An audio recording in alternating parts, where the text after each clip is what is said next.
DZRH.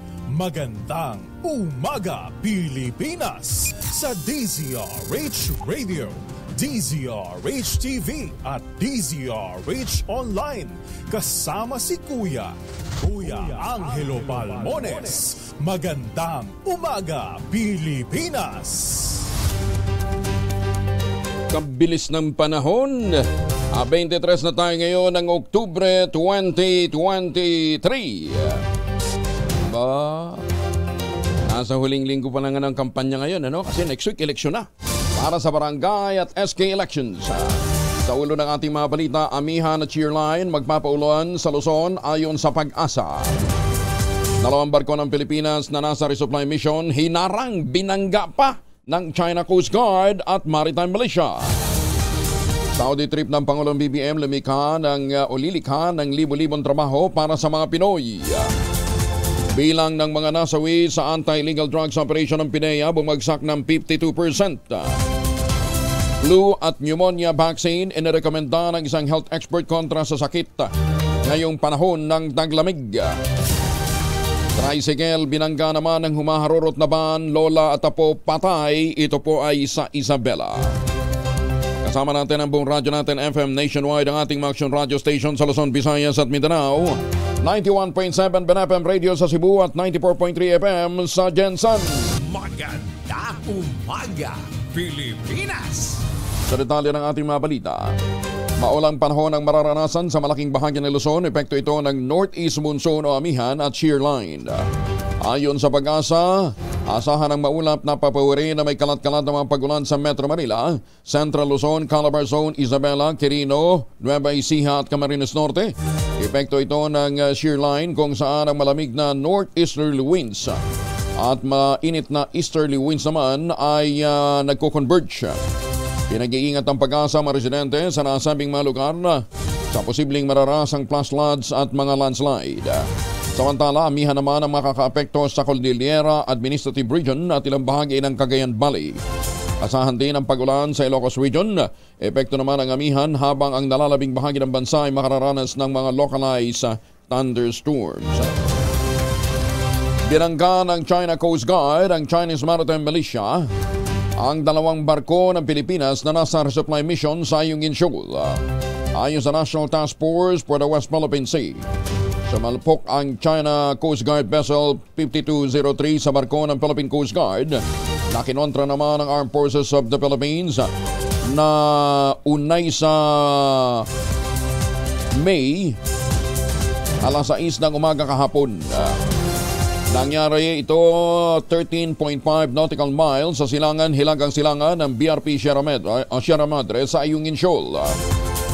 Sinabi pa ng Armed Forces of the Philippines, nasa rotation and resupply mission ang unay sa May 2 nang magsagawa ang barko ng China ng dangerous blocking maneuvers na nauwi sa banggaan. Sa kaparehong RORA mission, bumangga rin ang Chinese Maritime Militia Vessel 00003 sa barko ng Philippine Coast Guard MRRB 4409 habang nasa 6.4 nautical miles ng hilagang silangan ng Ayungin Shoal. Walang napaulat na nasaktan sa tropa ng Pilipinas sa naturang insidente na tinawag naman ng Armed Forces of the Philippines na provocative, irresponsible at illegal. Kinondena ng Estados Unidos ang pagharang ng China sa mga barko ng Pilipinas sa West Philippine Sea na nauwi sa banggaan. Ayon sa US government, inilalagay ng China sa alanganin ang buhay ng tropa ng mga Pilipino na nasa resupply mission lamang. Idiniin ni US Ambassador to the Philippines, Mary Kay Carlson, na legal ang ginagawang regular rotation at resupply mission ng bansa sa Ayungin Shoal. Iginit ni Carlson ang patuloy na pagtindig ng Amerika sa karapatan at soberanya ng Pilipinas sa West Philippine Sea ay naaangkop naman sa mga agrimenta. Pinuri ni House Speaker Martin Romualdez ang matagumpay na bayahe naman ng Pangulong Bongbong Marcos Jr. sa Saudi Arabia kung saan malaki ang kumpiyansa ng mga investor sa Pilipinas. Ayon kay Romualdez, malaki ang magiging benepisyo ng mga Pilipino sa bilyon-bilyong dolyar na naselyuhan ng Pangulong BBM sa Saudi. Kabilang dito ang $4.26 billion investment deal Bukod pa sa $120 million na puhunan na ipinangako naman ng private company ng Saudi sa bansa. Inaasahan ang $4.26 billion na nilagdaang kasunduan sa pamumuhunan ay magbubukas ng 15,000 na trabaho, partikular na sa construction. Pakikinabangan ito ng 300,000 na mga manggagawang Pinoy. Bukod pa sa interes ng mga dayuhang negosyante na mamuhunan din sa Maharlika Investment Fund. Si Speaker Romualdez ay bahagi ng delegasyon ng gobyerno kasama ng Pangulong BBM sa ASEAN GCC Summit sa Saudi Arabia. Binigyan din ng leader ng Kamara na ang nakuhang investment ng Pangulo sa Saudi ay patunay ng lumalaking tiwala ng Pilipinas bilang pangunahing destinasyon ng dayuhang pamumuhunan, bunga ng positibong klima at ekonomiya, gayon din ang liderato sa bansa. May tanong ho ako sa inyo. May napapansin ba kayo? Meron pong isang cabinet member na hindi ho isinasama ng Pangulo sa kanya pong mga foreign trips. Yan Sino itong cabinet member na ayaw isama ng Pangulo sa kanyang mga foreign trips?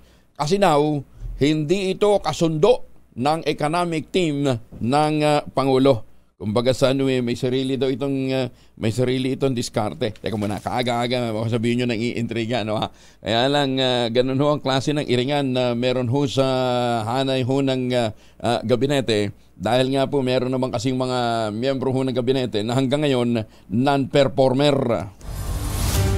Kumbaga sa excess baggage.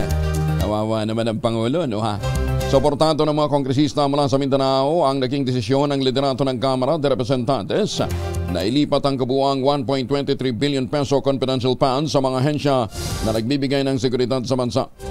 Ayon kina Davao del Sur Representative John Tracy Cagas at na Misamis Oriental Representative Christian Onabia, malinaw na may kapangyarihan naman ang Kongreso na baguhin ang panukalang budget para maging maayon o tumugon ito sa pangangailangan ng bansa.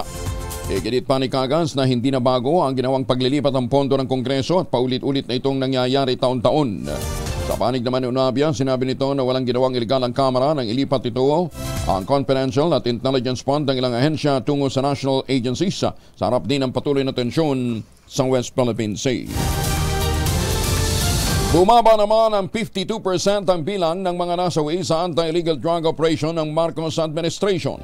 Batay sa datos ng Philippine Drug Enforcement Agency, meron lamang 11 naitalang namatay mula July 2022 hanggang September ng 2023, kumpara sa 4 na nasawi noong 2020 hanggang 2021. Bukod ditong malaking halaga rin ang shabu ang nakumpiska ng PDEA sa magkakahiwalay na operasyon, kabilang ang 532 kilo ng shabu sa Pampanga, 274 kilos naman ang shabu sa MICP at ang 990 kilos ng shabu kay Police Master Sergeant Rodolfo Mayo noong nakarang taon. Sa report pa ng PDEA, sinira nito noong October 20 ang halos 6 na bilyong pisong halaga ng illegal drugs sa Integrated Waste Management Incorporated sa 13 Martires City sa Cavite at umani ng papuri mula kay DILG Secretary Benhur Avalos. 11 minuto na makalipas ang alas 4 na umaga. Nagbabala sa publiko ang isang eksperto laban sa mga sakit na lumalabas kapag panahon ng taglamig o burn months. Paliwanag sa DCRH at sa radyo natin ni Dr. Tony Lechon, isa pong public health expert, kadalasang dumadapo sa mga tao kapag malamig na panahon ang ubo, sipon, lagnat at mga respiratory tract infection. Para maprotektahan ang katawan sa mga naturang sakit, inirekomendan ni Lechon magkaroon o magpabakuna daw po ng anti-flu at anti-pneumonia vaccine. Paalala pa ni Dr. Lechon, kapag malamig ang panahon, sumisikip ang artery na maaaring magresulta sa pagkakaroon ng blood clot na siyang nagiging sanhi naman ng heart attack at stroke. Yung mahina ang katawan or may chronic medical condition, so you have to prepare themselves for the December event na alam naman natin, the merriest time of the year, but the deadliest time of the year. So kailangan nilang i-upgrade nila ang kanilang immune status either by exercising, dieting, and of course, good sleep, plus vaccination. Napaka-importante po yung pero Dok, baka vaccination. sabihin. Oras mo na sa buong kapuluan, 12 minuto na makalipas ang ika-4 na umaga. Magandang umaga, Pilipinas. Mga misis, amoy araw ba si Bunso pag-uwi galing ng eskwela? Abay dahil yan sa germs sa katawan nila para labanan ang amoy araw at amoy pawis gumamit ng Shield Bath Soap regularly. Ang Bitabalan Shield sa paglaban sa germs versus another brand, may shea butter na pampalabot ng kunti sa prasyong abot kaya 1250 SRP. Kaya mga misis ay challenge yung subukan ng Shield Bath Soap. Galit sa sakit may malasakit, sulit na sulit. Naibag na bigat ka na kayo amen sa ating mga kababayan dyan sa Ballesteros, Cagayan. At magandang umaga din ho sa mga suki natin dito po sa Pampanga, may Apabaki, Kayungan. Dead on the spot ang isang lola at apo nito makaraang salpukin ng van ng sinasakyang tricycle sa Cordon, Isabela. Kinilala ni Cordon Deputy Police Chief Captain William Lugo ang mga nasawi na sina Maxima Bohol, 81 years old, at ang apong si Roda Nood. Ayon kay Lugo, patungong timog na bahagi ang kalsada ng tricycle nang ito'y banggain isang private van na binabaneho ni Joel Lumbian. Dahil sa lakas ng impact ng pagkakabangga, sumalpok sa poste ang tricycle na binamaneho ni Randy na kapatid naman ng biktimang si Roda. Kritikal ang kondisyon ni Randy habang agad na nasawi ang maglola sa naturang trahedya. Sasampahan ng kasong double homicide and serious physical injuries at damage to property si Lumbian na agad namang sumuko sa mga otoridad kasunod ng nasabing aksidente. Isang kolektor ang hinold up ng dalawang lalaki habang naglalakad sa Dasmariñas City sa Cavite. Kinilala ang biktima na si Leandro Narm, isang kolektor. Sa salaysay nito, patungo siya sa storage cold facility nang bigla na lamang sumulpot ang dalawang lalaking may barel. Natangay ng mga hold-upper ang kanyang bag na may lamang 350,000 pesos na cash. Tinutugis na ng mga otoridad ang dalawang lalaki na sinasabing nang hold up daw dito kay Narm.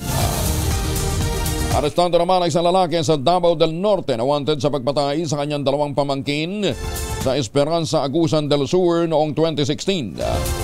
Kinilala ni Police Regional Office Director Brigadier General Kirby John Crump ang suspect na si Loreto Necesito, 45 anyos. January 1, 2016, pinagtataga ni Necesito ang kanyang dalawang pamangkin sa gitna ng mainit na pagtatalo sa barangay Udyong sa bayan ng Esperanza.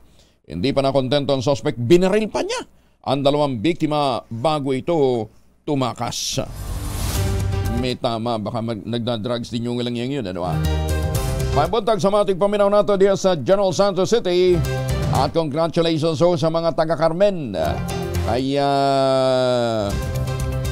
Manong Roger, kay Mayor Roger Talinyo, ano ah? Sila po ay nagdiwang kahapon ng pang-ilang anibersaryo na ba ng Carmen, ha? May bundag sa mga taga-Carmen, ha? Nakaamba naman bukas na tumaas ang presyo ang mga produktong petrolyo, bunga ng pagsirit ng halaga nito sa pandaigdigang merkado. Batay sa 4 na araw na trading sa presyuhan ng refined na petrolyo sa Southeast Asia, tataas ang presyo ng diesel ng mula 1.20 hanggang 1.50 kada litro. Sa pagitan naman ng 120 hanggang 140 per liter ang sa kerosene, 90 sentimos hanggang 1 sa kada litro ng gasolina. Ayon kay Assistant Director Rodelo Romero ng Department of Energy, napipintong panibagong oil price hike kay epekto ng bumagsak na stock ng US sa harap ng mataas na demand. Dagdag pa rito ang pagbisita ni US President Joe Biden sa Israel para mapigilan ang paglala ng gyera. Ang naging spekulasyon kakalat pa ang kaguluhan sa ibang bahagi ng Middle East na makakaapekto sa kabuang supply at pagbibiyahe ng krudo sa iba't ibang panig ng mundo. At ang pila ng Iran sa Organization of Petroleum Exporting Countries na magsagawa ng embargo naman sa Israel. Inimog ni Senator Bongo ang Department of Social Welfare and Development at iba pang mga concerned agencies na i-update ang listahan ng mahihirap na mga senior citizen upang matiyak ang tamang implementasyon ng batas o yung pong Senior Citizen o Republic Act 11916. Layunin ng RA 11916 na itaas ang social pension ng mga mahihirap na mga senior citizen mula 500 piso ay maging 1,000 piso na. Ayon kay Senator Go, ang inamyendahang RA 7432 o Senior Citizens Act ay isang hakbang para masiguro ang magandang kalidad ng buhay ng mga lolo't lola, kaya't kailangan silang mabigyan ng karampatang suporta. Sinabi pa ng Senador, nandiyan ang batas at dapat maimplementa ito ng maayos para mapakinabangan ang matatandang sakop ng nasabing batas. Ibigay dapat na ibigay at wag nang patagalin pa. Iginit pa ng Senator Go na sa kultura natin mga Pinoy na alagaan ang ating mga nakatatanda, kaya dapat silang suportahan at bigyan ng pagkilala para ma-enjoy naman nila ang cash gift para sa kanila. Sus, may Ginoo. Pension 500. Gagawin 1,000. Lubos-lubusin nyo, dagdagan nyo na. Iilan na lang yung mga senior citizen natin. Maganda umaga, Pilipinas! Ay mga mamis, laundry day today. Kunot daw ka na naman ba sa makapit, marikit at malupit naman siya? Aba, all you need is Pride. Ba't kasi pahirapan pa ang Celcom sa Pride? Easy at worry-free naman ang laundry. Sa triple stain-away formula, tanggal ang matitinding mancha based on test. Chocolate, mud, sebum, on cotton. Gawa po ito ng ACS. Mamalengke na muna tayo. Nasa Muntinlupa Public Market ngayon si Noche Kaka sa Rich 27. Good morning, Noche. Mayong buntaga, kaya Angel, darato na ang presyo ng mga pangunahing bilihin ngayong Monday morning dito sa Muntinlupa City Public Market. Unahin ko yung bigas, kaya Angel, yung local special rice, 58 pesos yung pinakamahal, at ang pinakamurang bigas naman yung regular milled rice. Good news dahil merong 41 pesos. Ang bangus naman na kaya Angel, stable pa din, walang pagalaw, 190 ang kilo. Ang tilapia tumaas, 150, habang ang galunggong na lokal, 240 ang kilo. Ang beef wrap naman na kaya Angel, 420, beef brisket 380, ang kasim 290, ang liempo 330, whole chicken 175 ang kilo, habang yung itlog, yung medium size, 7 pesos and 20 centavos.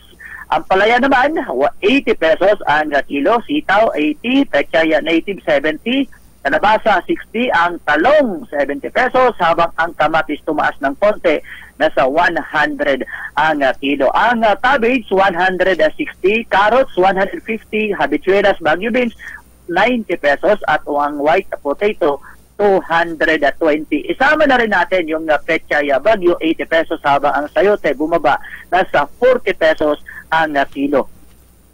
Ang sibuyas sa pula naman, yung local, 130 ang kilo. Garlic imported, 140. Ang luya na local, 150. Habang ang siling labuyo bumaba ng konti, nasa 500. Pero mataas pa rin, 550 ang kilo. Kalamansi 80, lakatan 90, latundan 70. Habang yung papaya solo, 40 pesos. At ang mangga, 190. Sama na rin natin yung magkakape ngayong umaga gamit ang sugar white, 84 pesos ang kilo. Sugar was 80, sugar browns, 78 pesos.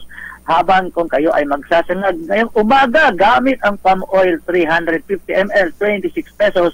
At ang palm oil 1 liter, 72 pesos. Kung kayo naman ay naghahanap ng coconut oil, isama ko na rin, 350 ml, 28 pesos. Habang coconut oil 1 liter, 74 pesos. So yan ang presyo ng mga pangunahing bilihin ngayong Monday morning dito sa Muntinlupa City Public Market.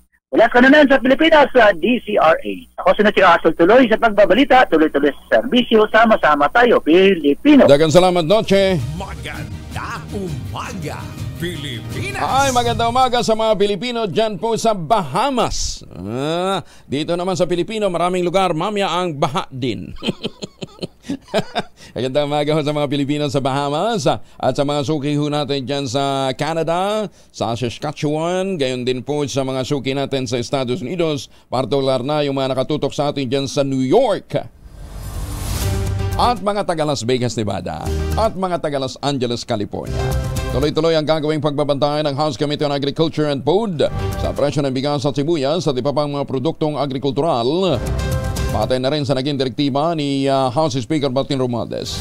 Ayon kay Quezon Representative Mark Bergan, chair ng komite, magpapatawag siya ng mga pagdinig at magsasagawa ng konsultasyon sa mga stakeholder kung kinakailangan upang mapigilan ang hindi makatuwir ang pagtaas ng presyo ng mga pangunahing bilihin, lalo pat papasok na ngayon ang holiday season. Iginit pa rin Berga na hindi magpapatinag ang Kamara sa mga kritisismo matapos nitong ilipat ang Confidential Intelligence Fund ng ilang ahensya upang mapalakas pa ang paninindigan ng Pilipinas at paglaban sa mga nanggugulo dyan sa West Philippine Sea. Sa unang bahagi ng taon, ikinasahan ng komite ni Berga ang 4 na buwang pagsisiyasat sa biglang pagtaas ng presyo ng sibuyas na umabot ng hanggang 800 pesos per kilo. Tiniyak naman ni Santa Rosa City Lone District Representative Don Fernandez Magpapatuloy ang Kamara de Representantes na pinamumunuan ni Speaker Martin Romualdez sa pagtatrabaho sa kabila ng mga paninira rito.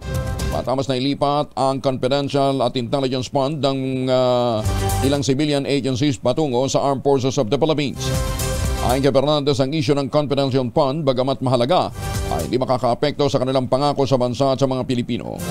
Bilang tugon naman sa direktiba ni Speaker Romualdez, sinabi ni Fernandez na magsasagawa ng mga briefing sa pagdinig ang komite ng Kamara para, o kahit sila'y nakabreak, upang makalikha ng mga panukalang makatutulong sa mga Pilipina bilang suporta o mga Pilipino bilang suporta sa mga programa ng Pangulong Marcos. Maglalabas ng resolusyon ang Commission on Elections na naglalayong kanselahin ang proklamasyon ng mga mananalo sa barangay at sangguniang kabataan elections, partikular na yung mga may kaso at mga lalabag sa mga election laws. Paglilinaw ni Comelec Chair George Garcia, ito ay para sa mga pending cases na wala pang desisyon pagkatapos ng eleksyon. Ayon sa Comelec, 341 na mga kandidato ang pinadalhan na nila ng show cause order dahil sa illegal na pangangampanya. Sa isang linggo po ay aming pag-uusapan ng Commission and Bank. Plano natin mag-issue po sa Christian Serval ng isang resolusyon na ipapasuspend namin ang proklamasyon ng lahat ng mga pretending na aso kung hindi man namin madidesisyonan kagad on time. Sapagkat alam nyo, yan po yung isang mabisang panlaban natin. Doon sa mga hanggang ngayon ay hindi naniniwalang kaya namin ipatupad yung ating patakaran. Naku, lalong-lalo na doon sa mga matitigas ang ulo. Sabi nga at least mga 4 o 5 hanggang 6 lang ang nakasuot ng t-shirt ng mga kandidato. Kahapon, ang daming nag-house to house, nag-iikot ho dito sa Metro Manila. Aba, yung buong tropa, 3 kilometro yata ang haba ng mga nag-house to house. Lahat sila nakakulay pula, nakakulay kulay ng kanilang kandidato, di ba? Aba, kigi kayo, matsempohan ho kayo ng Comelec, mapicturean kayo. Baka yung inyong kinakampanya mga kandidato ma-disqualify. Dahil naman sa nalalapit na barangay at SK election sa Oktubre 30, muling binuhay ni Senator Lito Lapid ang panukalang magbibigay ng karapatan sa maagang pagboto ng lahat ng mga kwalipikadong senior citizen at mga person with disabilities. Sa kanyang Senate Bill 2361, sinabi ni Senator Lapid na dapat nabigyan ng pagkakataon ng mga senior citizen at mga PWD na boboto sa loob ng 7 araw sa accessible establishment. Natutukuyin ng Comelec bago ang nakatakdang local at national elections. Layunin ng panukala ni Supremo na hindi mahirapan ang mga lolo't lola na may lalong-lalo na yung mga may kapansanan. Sa mahahabang pila, siksikan sobrang init ng mga presinto kapag araw ng eleksyon upang magamit nila ang kanilang karapatang bumoto. Muling kinalampag ni Senator Lapid ang mga kapwa mambabatas na kaagad na ipasa ang naturang panukala para sa early voting na pakikinabangan ng malaking bahagi ng mga senior citizen at mga PWDs bago sumapit ang 2025 elections. Nauna na rin nagsamite ng katulad na panukalang batas si Senator Cynthia Villara. Para may pamasahe sa pagboto, sumagot ko kayo sa ating mahiwagang tunog. Ang premyo na naghihintay ngayong araw na ito ay 6,000 piso. Mahiwagang tunog.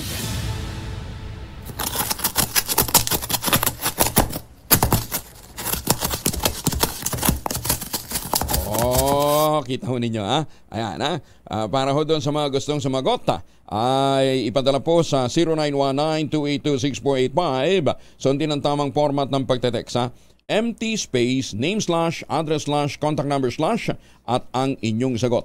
Isang beses lamang po maaaring mag-text sa ating text line gamit ang inyong mobile number. 6,000 ang naghihintay na premyo sa ating mahiwagang tunog. Yan 6,000. Naku, marami-raming family alcohol mabibili nyo doon pagka nagkataon. Dalawa po ang formulation ng family alcohol na pwede nating pagbilian. Yung family 70% isopropyl alcohol is specially prepared for clinics, hospital, pharmacies, laboratories. Pero okay na okay din po yan sa mga households. Very effective sa disinfection at sterilization.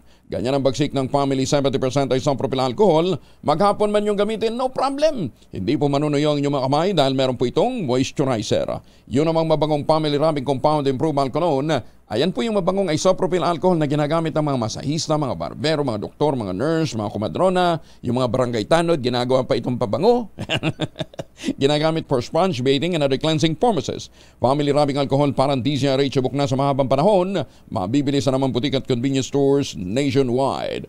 Family rubbing alcohol, hindi lang pampamilya, pang sports pa. Ay bakit wala? Magandang umaga, Pilipinas! Tatlong lalaki ang dinukot naman ang hindi pa nakikilalang grupo daw po ito ng NPA. Sa Kalamansig, Sultan Kudarat, isa nang nailigtas ng militar. Detalye mula kay Jun Di Makutak, RS19. Assalamualaikum, Jun. Alaikum assalam, Kuyang Angel. Isang lalaki na may edad 20 years old ang nasagip ng mga tropa ng 37th IB matapos manong dukutin ng mga hinihinalang NPA sa bahagi ng barangay Limulan, Kalamansig, Sultan Kudarat.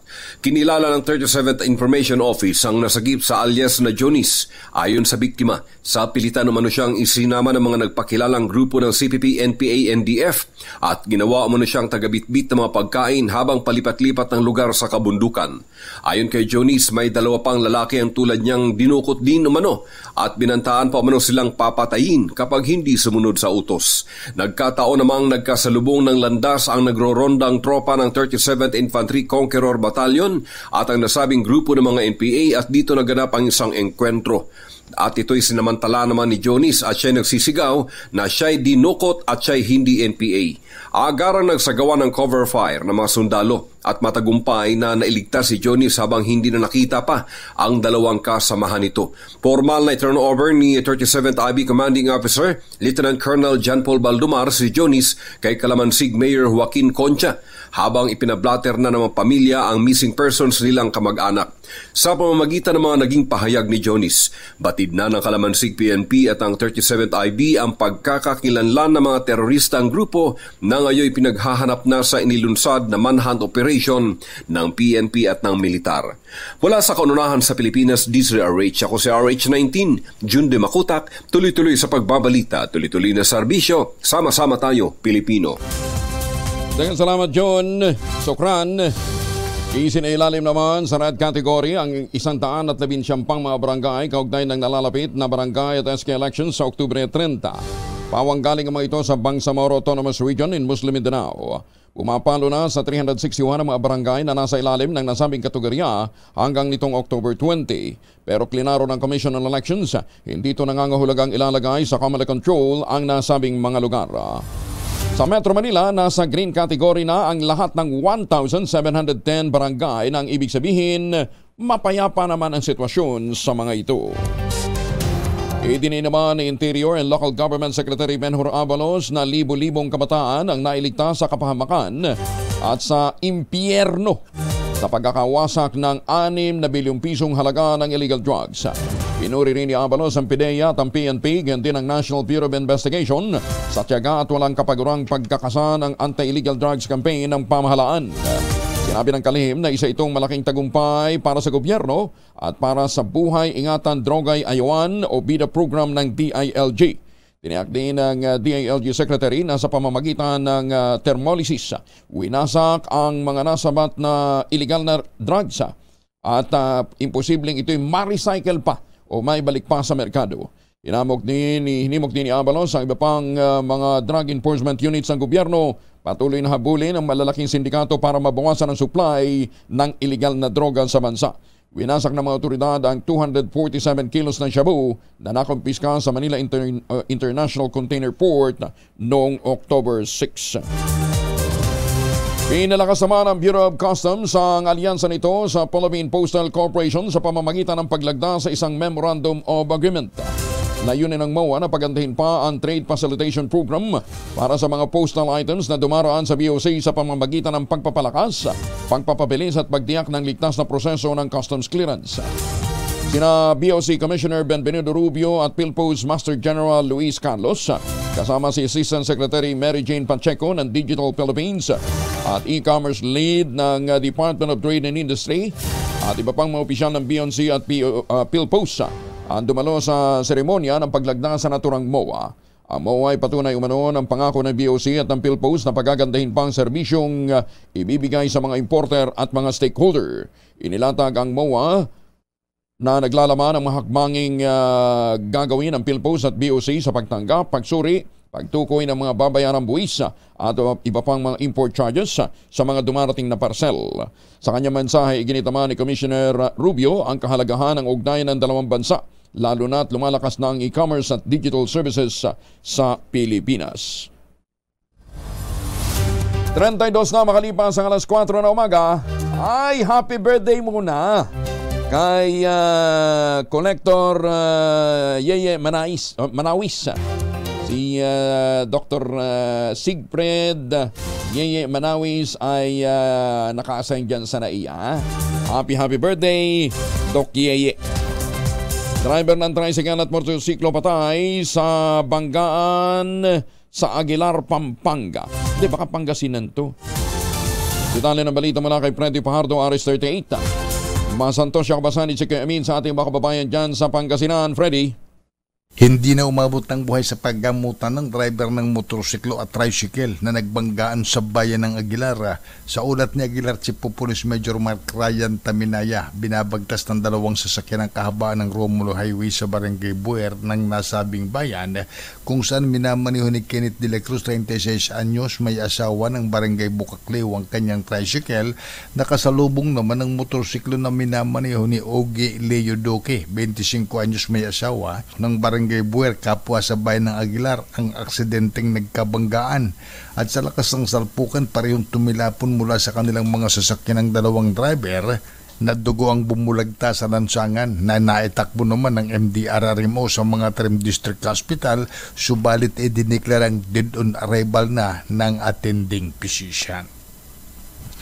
Mula sa Action Radio Pangasinan, ito si Freddy Pajardo, Aris 38. Tuloy-tuloy sa pagbabalita, tuloy-tuloy sa serbisyo. Sama-sama tayo, Pilipino. Bagong balita, bagong impormasyon. Kasama si Kuya Angelo Palmones. Magandang umaga, Pilipinas! Alas 4:34 ang oras sa buong Pilipinas. Magandang umaga sa mga Pilipino dyan po sa New Zealand. Sabi ni Apolinario Madrice, pakibati naman ang mga Pinoy nating kababayan na nanalo sa eleksyon. Aba, may Pilipino nanalo ha, na naging miyembro po ng government parliament dito sa New Zealand. Ang pangalan po niya ay ano ba to? Paul Garcia ba ito? Landslide ang pagkakapanalo niya sa New Zealand. Abay, congratulations ha. Teka, natakpan kasi. Paki-resend nga, no ha? Makuha ko, Apolinario. Paul. Paki-resend yung pangalan, natakpan eh. Nanalo daw po sa national election bilang miyembro ng parliament ang isang Pilipino dyan po sa New Zealand. Paul Garcia ang pangalan. Magaling, ano ha? Pinatunayan ng isang pag-aaral na mali ang kasabihang money can't buy happiness. Ganun? Ayon sa mga scientists mula sa Purdue University sa US, kailangan palang kumita ang bawat Pinoy ng 1.3 million pesos bawat taon para maging masaya. Aba! Pinakamahal naman ang kasiyahan ng mga mamamayan sa Bermuda, Australia at Israel. Ganun? Na nasa 8 million pesos, 7.6 million pesos at 7.3 million pesos. Ganun ka.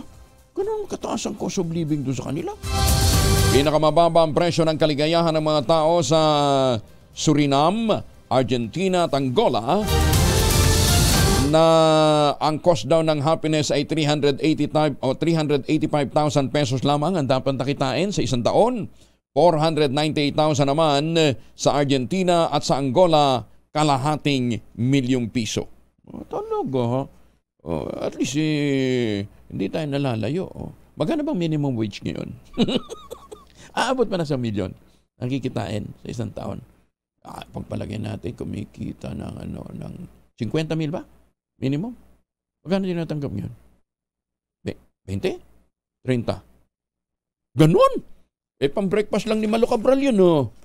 Magandang umaga, Pilipinas! Si Malo kung gumasto sa sa tanghalian, maabot. Magkano Malo? Gastos mo? 10,000? Grabe ka, ha?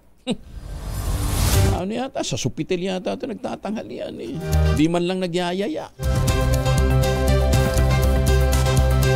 Lalaki arestado matapos na manutok pa ng barel sa kanyang kaaway sa Navotas. Bah, lakas ng loob ha, may gun ban pa ha.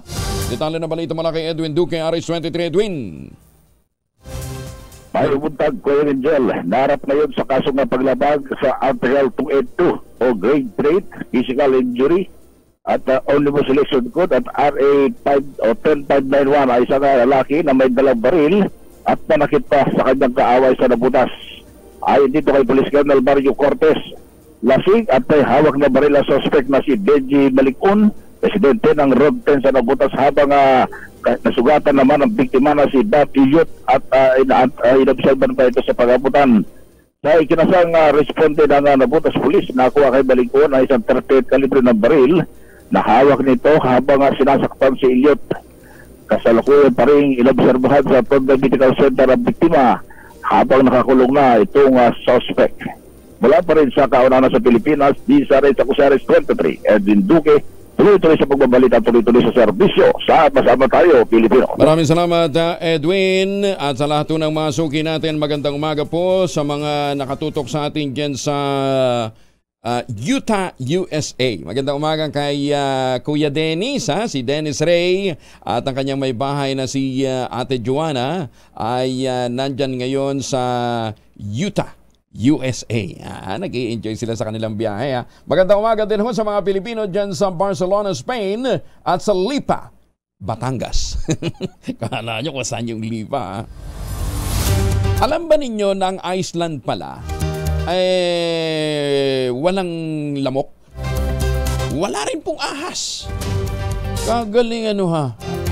Okay, doon sa mga gustong umiwas sa dengue. Ang Iceland po ang tanging bansa sa buong mundo na walang lamok, walang ahas at iba pang mga reptiles. Kukunti din daw ang species ng ng spider at lahat dito ay hindi harmful to human. Sa lamig ba naman doon? Mabubuhay ba naman doon ang lamok? Yan. So, isa sa mga gandang pasyalan ay yung Iceland. Doon sa mga nag-iikot ho ng mga Pilipino all over the world. Doon sa mga nagbibiyahe, sana all. Puntahan ho ninyo, subukan ho ninyo puntahan ang Iceland. Kung kailangan ho ninyo ng ng malaking pondo para ho sa inyong mga biyahe, pumunta ho kayo sa Cagayan Valley Casino. Congratulations ang Cagayan Valley Casino nakapagpanalo ng 3,800,000+ sa isa pong mananaya. Congratulations Cagayan Valley Casino nakapagpanalo ng almost 4 million sa isa pong player ng slot machine. 40 minutos na makalipas ang alas 4 na umaga, isa ka rin bang mahilig mag-snooze ng alarm clock dahil sa tinatamad bumangon sa umaga? Alam ba ninyo na kahit nakaka-irate ito para sa iba, napapahusay pala ng pag-snooze ng alarm clock ang inyong brain function? Tulog. Sa bagong pag-aaral ng Stockholm University researchers, lumilitaw na mas mahusay ang performance ng mga snoozer sa mga cognitive tests. At hindi kagaya ng bumabangon kaagad, hindi nakakaranas ng snoozer ng sleep inertia o morning drowsiness at hindi rin naapektuhan ang kanilang mood. Talaga. Iniuugnay ito ng mga eksperto sa kakulangan ng tulog na mabilis na o nakakaapekto sa mabilis na brain aging at erectile dysfunction. Ayan Kaya sabi ko sa inyo yung kakulangan ng tulog, lunasan niyo yan. Kinakailangan na may kumpleto kang oras ng pagtulog. At hindi lang tulog, dapat quality sleep. Yan, magandang tulog para magandang gising. Yan mo naman papasok ko sa atin. Ang kauna-unahang postbiotic food supplement ng Pilipinas, yung pong Ultamayo. Ang Ultamayo po meron pong content na postbiotic na nag-activate ng commander ng ating immune system para malabanan ng mga sakit at infeksyon at nakatutulong para magkaroon tayo ng magandang tulog at syempre magandang lakas sa kinabukasan. Rekomendado po ito ng mga doktor. Kaya para ho doon sa mga medyo nakakaproblema na ho sa mga obesity, poor sexual performance, depression, hypertension, subukan mo ninyo ang Ultamayo. Ayan ha. Pwede ho kayo magtanong sa 0917-110-6580 para sa karagdagang impormasyon. Available din po ito sa Lazada, Shopee at TikTok. At para ho naman sa mga taga Zamboanga, nasa John's Pharmacy, dyan po naman sa San Pedro, Laguna, sa Pasmed Pharmacy. Ulitin ho natin, doon sa mga may concern at may mga katanungan tungkol po sa Ultamayo, tumawag po sa 0917-110-6580. Oras sa buong Kapuluan, 43, makalipas ang alas 4 ng umaga. Maganda umaga, Pilipinas! Drug suspect na aresto naman sa Limay Bataan, ika-6 na pagkakataon na. Recidive. Malupit pa to sa recidivis. Ano? 6 na beses na daw po itong nahuhuli. Nakumpiskahan pa ng barel. Detalye mo na kay Danny Kumilang, RH37. Danny. Muling naaresto sa ika-6 na pagkakataon ang isang drug suspect na paulit-ulit na lang nasasakote ng mga otoridad sa illegal na droga at nakumpiskahan pa ito ngayon ng baril at droga sa Limay Bataan. Sa ulat ni Limay Chief Major Dennis Duran, ang suspect na walang kadala-dala na naaresto ito na kanyang mga tauhan sa pamumuno ni Police Staff Sergeant Abelardo Tacto ay kinilala ito na si Ronnie Hirang, edad 57 anyos. Nahuli ito sa ikinasang drug bypass operation nitong Sabado ng gabi at nakumpiskahan ito ng 3 pakete ng shabu at isang caliber 38 na baril na kargado ng 3 buhay na bala. Sinabi ng suspect sa DCRS News kay RH37, ika-6 na pagkakataon na umano niyang pagkakasakote ito. Ang iba ay nadidismiss ang kanyang kaso at gayon ay nakaprobation lamang umano siya kaya siya nakalaya. Dinala ito sa Limay Municipal Police Station at sasampahan ito ng kasong paglabag sa Comprehensive Dangerous Drug Act sa ilalim ng RA 9165 at Illegal Possession of Firearms Comelec Gun Ban. Mula sa kauna-unahan sa Pilipinas, DCRH, ito si Danny Kumilang, tuloy-tuloy sa pagbabalita, tuloy-tuloy sa serbisyo. Sama-sama tayo, Pilipino! Maraming salamat, Danny. Maganda umaga din kay Mayor Sene Mendoza dyan sa Talisay, Batangas. Kumusta no kay Mayor ha? Si Mayor pala, ang daming, dalawa na palang anak na doktor ni Mayor Sene Mendoza, no ha? Si Dr. Seni. Maganda umaga kay Dr. Maan Mendoza na ngayon po ay nandyan sa South Korea. Anak po ito pong, yan, yung nasa gitna. Yan po yung magandang anak ni Mayor Sene Mendoza, si Dr. Maan Mendoza na ngayon po ay nasa South Korea. Tama. Ganun ba, Malo? Lahat ng anak niya, mga doktor. Sumunod sa yapak, ano ha? Isang karagatan sa Eastern Visayas, nakita naman ang bipar ng red tide. Detalye ng balita mula kay Jimmy Angay-Angay, RH32. Maupay nga agad, Jimmy. Ilang karagatan sa Eastern Visayas nakitaan na positibo sa red tide. Ito ang sinabi ni BFAR Regional Information Officer Christine Crisola sa isang panayam. Ayon kay Crisola na may local red tide advisory sa karagatan ng San Pedro B sa Basay Samar, Calbayog City, Rong-Erang B sa Samar, at Balogan City at Matarinaw B sakop sa karagatan ng General MacArthur Eastern Samar, Kinapundan, Hernani at Salcido.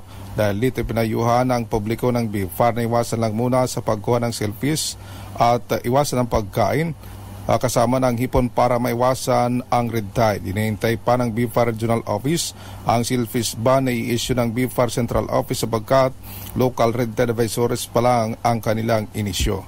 Last Action Radio Tacloban, ito si R32 Jimmy Angay-Angay. Tuloy-tuloy sa babalita, tuloy-tuloy sa serbisyo, sama-sama tayo Pilipino.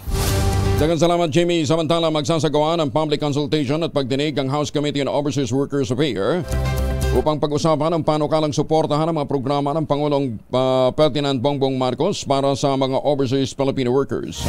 Ayon kay Kabayan Party List Representative Ron Salo, ang chair ng komite, nakatanggap sila ng direktiba mula kay Speaker Martin Romualdez na magpatuloy ng pagtatrabaho kahit walang sesyon ng Kongreso upang matalakay ang mga panukalang makapagbibigay ng benepisyo sa mga OFW. Kasalukuyan nakareses ang sesyon ng Kamara nagsimula ng September 28. Ang balik niya November 6 pa. Binigyan din ni Speaker Romualdez na may otorisasyon ng lahat ng komite na magsagawa ng briefing at mga pagdinig kahit na walang sesyon. Full implementation ng food stamp program ng Administrasyong Marcos, pinondohan na pala pinapupondohan. Pinondohan na ng DBM. Detalye na balita mula kay Let Narciso Arish 14. Let, good morning. Inaprubahan ng Department of Budget and Management ang pondo ng Department of Social Welfare and Development para sa lubusang implementasyon ng Walang Gutom 2027 sa susunod na taon. Ayon kay DSWD Undersecretary Edu Punay, ang projected budget para sa 2024 ay para sa ikalawang bahagi ng implementasyon pagkatapos ng pilot implementation. 6 na bilyong piso ang pondo para dito para masakop ang 300,000 beneficiaries ng programa. Sabi ni Punay, malaking bagay ang inilabas na executive order ni Pangulong Ferdinand Marcos Jr. para magkaroon ng working budget ang food stamp program na isang flagship program ng administrasyon. Tatagal ang pilot implementation ng programa hanggang Hunyo, kaya inaasahang masisimulan ang scale-up pagsapit ng Hulyo ng susunod na taon. Sa ngayon, ang ginagamit pang pondo sa programa ay ang 3 milyong pisong grant mula sa Asian Development Bank. Para sa kauna-unahan sa Pilipinas, DZRH, ito si Let Narciso, tuloy-tuloy sa pagbabalita, tuloy-tuloy sa serbisyo, sama-sama tayo Pilipino. Maraming salamat, Let. On time! At kompleto ang picture ng Land Transportation Management System Project ng LTO. Ito naman ang giniit ng German firm na Dermalog Identification System matapos itahin ng COA ang 3.14 billion pesos na proyekto para sa atrasadong implementasyon. Ayon kay Till Dunkel, LTMS Project Director para sa Dermalog Joint Venture Group, binuo nila ang system ng 100% na gumagana.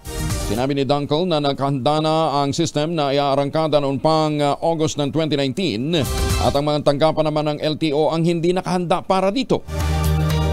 Hindi niya isinulong ng LTO ang paggamit ng LTMS features para sa kapakinabangan ng mga motorista. Sinabi pa ni Dunkel, ayaw gamitin ng LTO employees ang system sa kabila ng convenience at efficiency nito. Inisyapera rin daw ng regional officers ang online features, kaya't obligado rin na magpunta ang mga tao sa kanilang tanggapan para sa pagpuproseso ng iba't ibang transaksyon. Samantala, sa showbiz muna tayo. Si Vilma Santos naging emosyonal sa guesting niya sa It's Your Lucky Day. Detalye na balita mula kay Gorgie Rula. Gorgie, bakit naman? Hindi napigilan ni Vilma Santos na maging emosyonal nang nag-guest ito sa noontime show ng anak niyang si Luis Manzano, ang It's Your Lucky Day nung nakaraang Sabado. Sa opening pa lang ng programa ay nagsalita si Vilma na sobrang proud daw siya sa kanyang anak at sa lahat na bumubuo ng It's Your Lucky Day. Ang sabi pa ni Vilma, nagpakita ng kababaan ng loob si Luis at ang mga co-host nito dahil tinanggap nilang magpalit sandali sa nasuspend na It's Showtime. Kaya pinuri niya ang kanyang anak at ang lahat na bumubuo ng It's Your Lucky Day. Narito ang bahagi ng pahayag ng Star for All Season, Vilma Santos. Kasi 12 days, ipapasok lang sila dahil alam naman natin yung kaganapan. Pero selfless sila. Kasi gusto ituloy pa rin yung entertainment at yung pwedeng swerteng ibigay pa sa mga tao. Yan ang bahagi ng pahayag ni Vilma Santos na sinabi niya sa It's Your Lucky Day nung nakaraang Sabado. At ang sabi pa niya, kahit daw iniintriga pa sila, itinuloy pa rin nila ang show habang hindi pa napapanood ang It's Showtime. Kaya sobrang proud siya sa kanyang anak na si Luis. Hanggang October 27 na lang ang It's Your Lucky Day dahil iyon na ang huling araw ng suspension ng It's Showtime. Babalik na ang programa ni na Vice Ganda itong It's Showtime sa October 28. Mula sa kauna-unahan sa Pilipinas, DZRH, ito po si Gorgie Rula, tuloy-tuloy sa pagbabalita, tuloy-tuloy sa serbisyo, sama-sama tayo, Pilipino. Maraming salamat, Gorgie. Pero Ate B, mukhang ma-extend daw. Parang si ano din pala ito, no? Si Perry Pablico, proud na proud din siya sa kanyang anak na si Ashley at saka sa kanyang misis na si Chet. Ayan, good morning. Ayon, si Paulo Garcia, landslide ang panalo bilang membro ng Parliament ng New Zealand. Congratulations sa Pilipino, sa kababayan nating si Paulo Garcia dyan po sa New Zealand. Magandang umaga din sa mga taga San Diego, California. Magandang umaga, Pilipinas! Sangkatutak na ang mga pag-aaral tungkol sa mga hilig mga liwa. Sa pag-aaral mula sa University of Michigan, lumilitaw na red flag ang mga lalaking nagsusuot ng polo shirt na may malalaking designer o luxury brand logo. Magtanggal nga tayo. Biglang. Mas gagawa umano ng kalokohan ang mga lalaking mahilig magsuot ng flashy designer logo-laden shirts. Ayon sa mga researchers, ang pagsusuot ng mga lalaki ng ganitong polo shirt ay pang-akit sa mga babae para sa sexual affair. Doon sa mga mahilig magsuot dyan ng mga polo shirt, ha? Buti pa si Greg, iba naman niya. Greg, halika nga. Greg, halika nga. Greg, tingnan niyo si Greg. Walang logong malalaki, pero talagang hindi mo iisipin si Greg 30 anyos na, ha? Pang-bagets ang forma ni Mang Greg, ha? Ulitin natin, ha? Ayon sa mga researchers, ang pagsusuot ng mga lalaki ng mga polo shirt na may pagkalalaking mga brand o logo ng mga luxury brand ay malaki daw ang posibilidad na magtaksil. Ang mga lalaki umano ito ay walang interes sa long-term committed romantic relationship.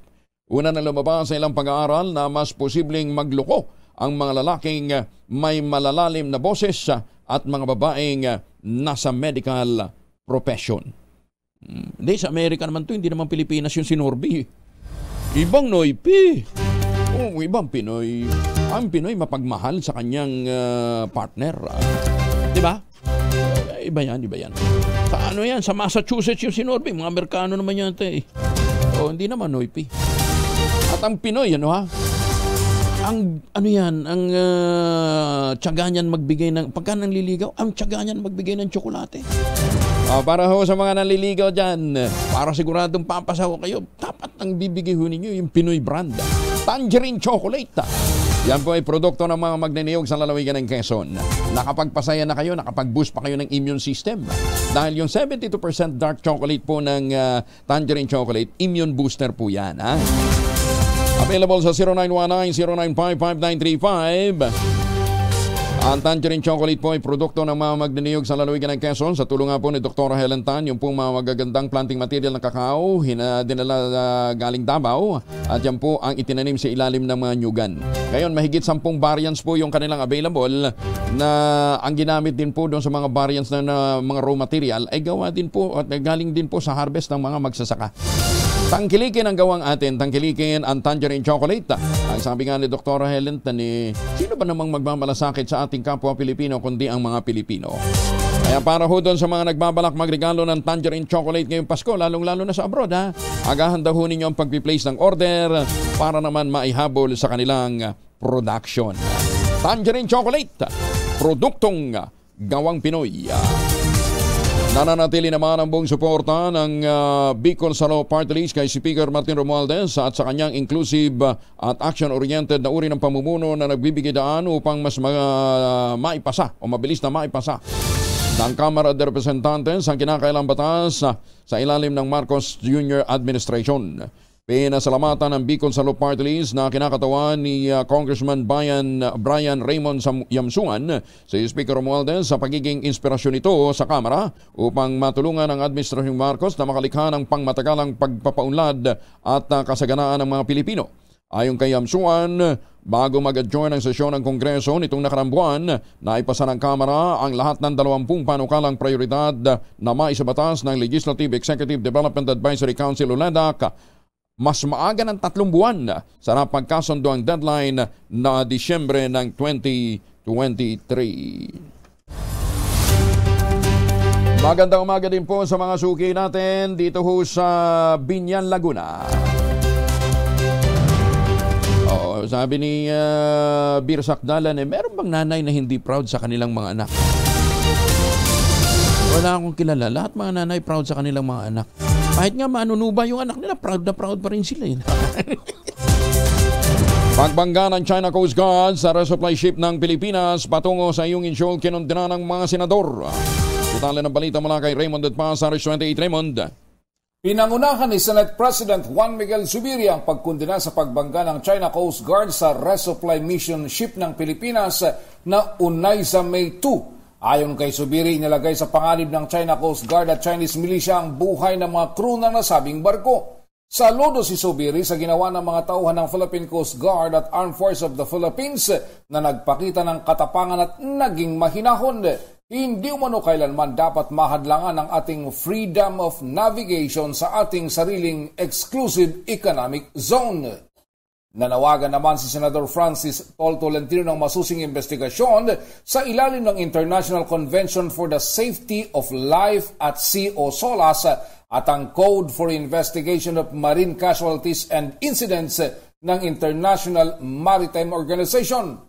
Samantalang iginit ni Senator Risa Hontiveros na isang paglabag sa international law ang ginawa ng China at wala silang karapatan na itaboy ang puwersa ng Pilipinas sa teritoryo na pagmamay-ari ng ating bansa.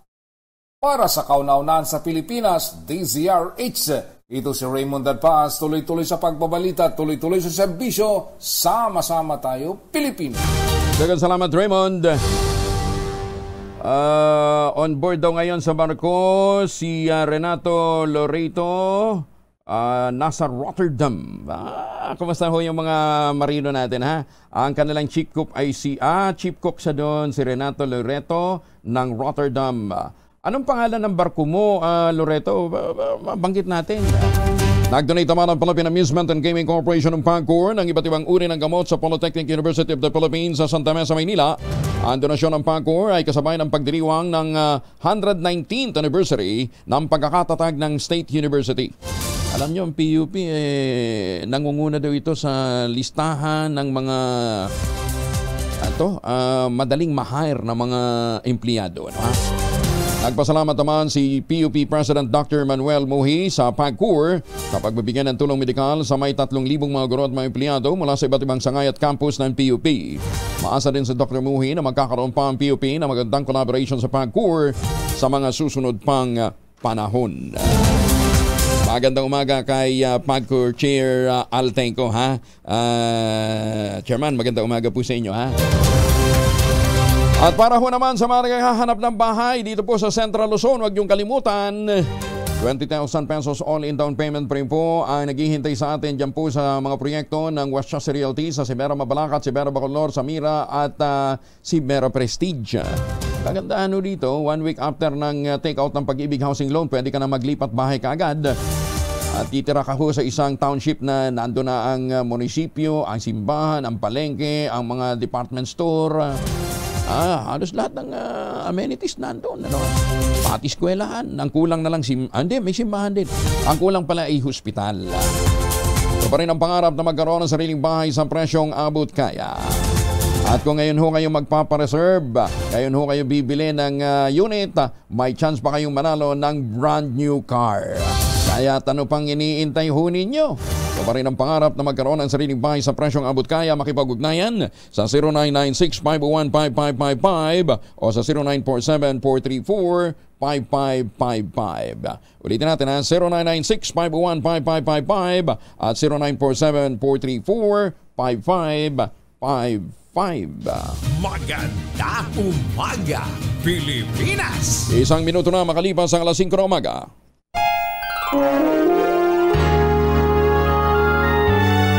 Kauna-unahan sa Pilipinas.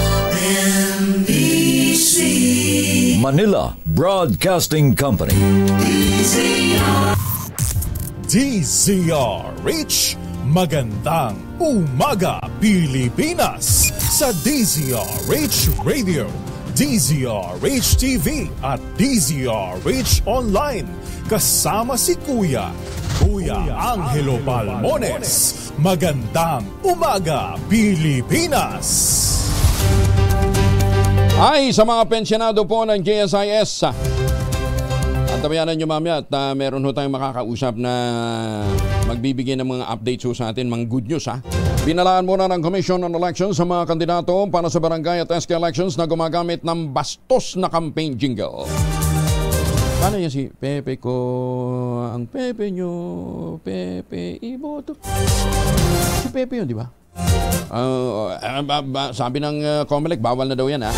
Pinuna ni COMELEC Chair George Garcia ang isang kandidato sa Nueva Ecija na nagpapatagtog ng malalaswa at offensive na jingle. Nag-warning din ang disqualification case si Garcia kung hindi titigil ng sabing campaign jingle sa loob ng linggong ito. Ipinaalala ng opisyal na bawal ang anumang election campaign o propaganda material na labag sa gender sensitivity principle at may tuturing na discriminatory. Magiging maulan ba ang ating kapaligiran ngayong panahon ng pangangampanya ng mga kandidato sa barangay at SK elections? Alamin natin mula kay Obet Badrina mula sa Pag-asa. Ka-Obet, good morning. Magandang umaga po, Sir Angel. Magandang umaga sa lahat ng mga nakikinig sa atin ngayon. Wala naman tayong bagyo sa loob o labas man ng Philippine Area of Responsibility. Pero maulap pa rin yung kalangitan dulot ng shear line, partikular na sa may Central Luzon, kasama yung Bicol Region, Calabarzon, Metro Manila, at ilang bahagi ng Cagayan Valley Region. Sa nalalabing bahagi naman ng Northern Luzon, kung saan nakakaapekto yung hanging amihan o Northeast Monsoon, mga posibilidad ng mahihinang pag-ulan ang maaaring maranasan. Sa nalalabing bahagi ng ating bansa, sa Mimaropa, Visayas at Mindanao, generally fair weather ho, Sir Angel, pero posible pa rin at nakaka-monitor pa rin tayo ng mga localized rain showers and thunderstorms, kadalasan pa rin sa hapon hanggang sa gabi. Kaya may dala pa rin tayong mga pananggalang sa ulan. Wala rin naman tayong nakataas na gale warning, kaya ligtas naman pumalaot ang mga sasakyang pandagat, maliit na mga bangka sa mga baybayin ng ating bansa. At yan ho, magiging lagay ng panahon para sa araw na ito at sa mga susunod pa ng mga araw mula sa Pag-asa Weather Forecasting Center, Obet Badrina. Maraming salamat po. Maraming salamat si Ka-Obet Badrina mula sa Pag-asa. Magandang umaga, Pilipinas! O kaya doon sa mga may lakad ha, doon sa mga kinakailangang lumabas ng bahay, pagbaunin ho sila ng proteksyon laban ho sa mikrobyo. Dalawang formulation ng family alcohol na pwede nating pagpilian, yung family 70% ay isopropyl alcohol, especially prepared for clinics, hospital, pharmacies, laboratories, pero okay na okay din po yan sa mga households ha. Very effective sa disinfection at sterilization. Ganyan ang bagsik ng family, 70% ay isopropyl alcohol. Yun namang mabangong family wrapping compound improved alcohol, aba, yan po yung mabangong isopropyl alcohol na ginagamit ho ng mga masahista, mga barbero, mga doktor, mga nurse, mga komadrona for sponge baiting and other cleansing purposes. Family wrapping alcohol parang DCRH buk na sa mahabang panahon, mabibili sa namang butik at convenience stores nationwide. Family wrapping alcohol hindi lang pampamilya, pang sports pa. Bagong balita, bagong impormasyon, kasama si Kuyang Angelo Palmones. Magandang umaga, Pilipinas! Nitong nakaraang linggo ay nagkaroon ho ng event ang Center for International Trade Exposition and Mission o CITEM. Ano ho? Nakakatuwa ho dito dahil sa, alam ho naman ninyo, ang CITEM ay isa ho sa mga parang council ho ito, no, na ang layunin ho ay ipromote ang iba't ibang mga produktong Pinoy, yung mga gawa ho ng mga Pilipino, para sa international market. Yan, At kasama nga po sa dumalo sa naturang event ng CITEM, pakita nga natin, ay mga foreign dignitaries, at nandun din si First Lady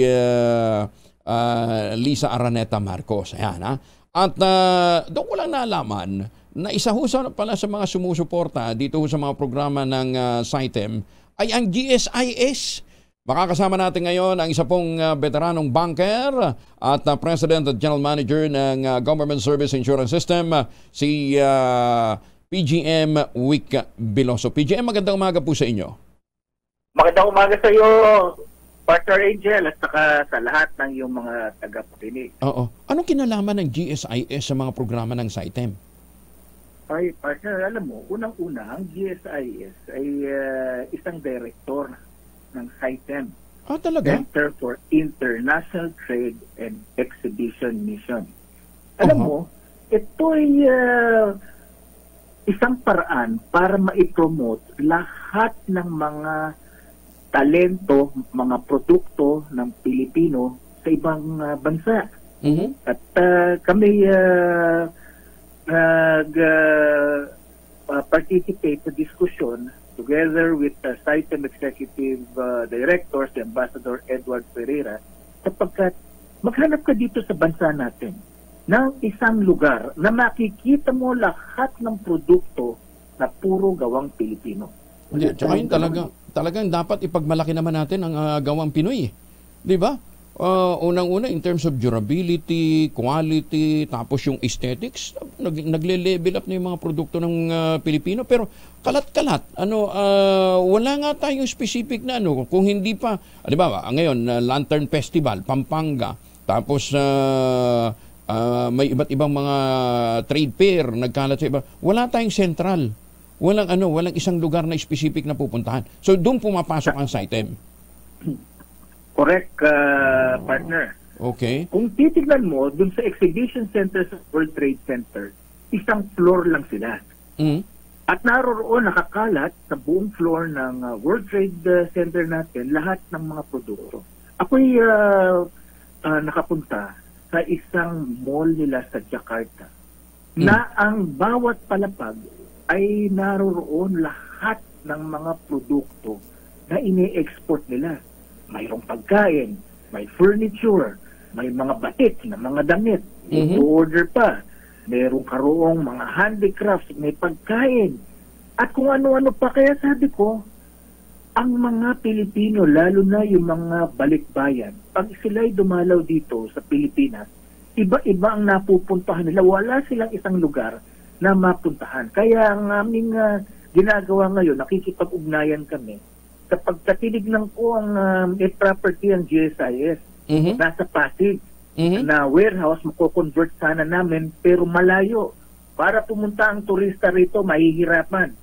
Kaya sabi ko, kailangan natin makatulong, hanap ng lugar kung saan sila makakapaglagay ng pwesto at hopefully, subject to the approval of our Board of Trustees, be able to have a SITEM mall that GSIS can probably own.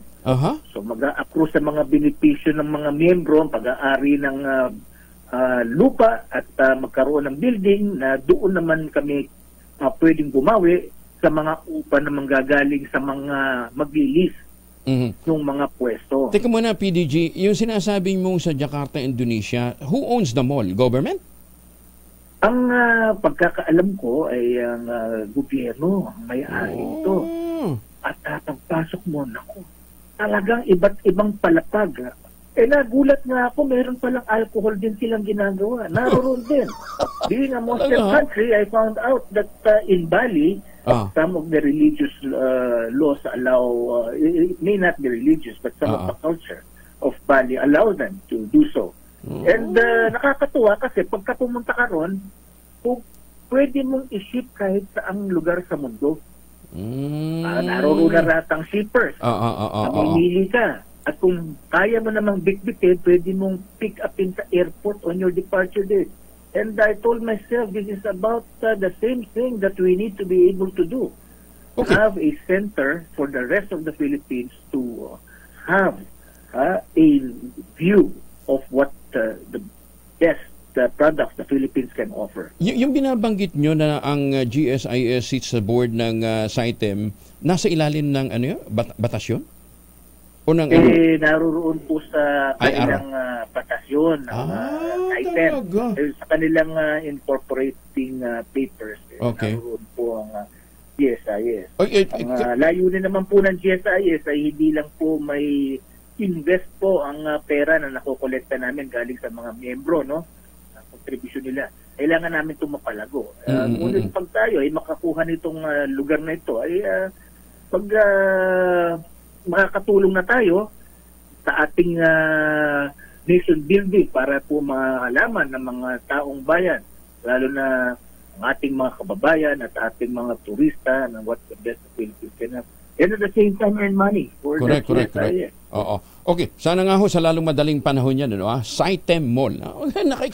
Exciting yan, lalong-lalo na sa mga MSMEs ho natin. Anyway, yan ho naman ilalatag pa ho ninyo sa board at sana nga po maaprubahan sa lalong madaling panahon.